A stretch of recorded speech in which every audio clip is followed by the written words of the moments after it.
Takže čaute ľudia, vítam vás do nového videa. Chcem vám povedať, že to som urobiť tak, že nechcem tie videá aj tak trošku rozdeliť na nemeckú stranu.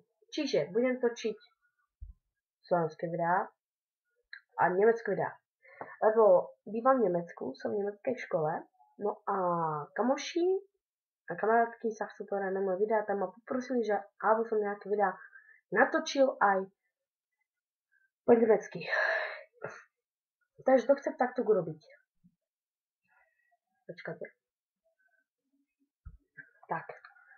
Chcem to takto urobiť, že na každom videu, ako bude, že čo som napísal, že ak sa to video volá a tak ďalej, tak tam bude. Ak tam bude v zátvorke DE, tak to znamená, že to je nemecké. Čože DE, to je po nemecky ako Deutschland, to asi viete niektorí, iba starší, hej, ktorí sa učia nemčinu.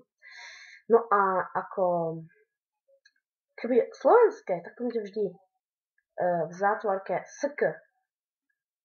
Takže tak. A práve som dneska po dlhej dobe vyšlo toto video, lebo ja prakticky na počítač nemôžem, 2 minúty mám takú dobrú mamu, ona mi navolila na 1 hodinu na počítač. No a tak, takže ja to chcem tak urobiť.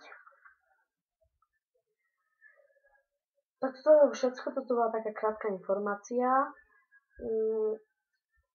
My sa uvidíme v tej druhom dieli, akoby.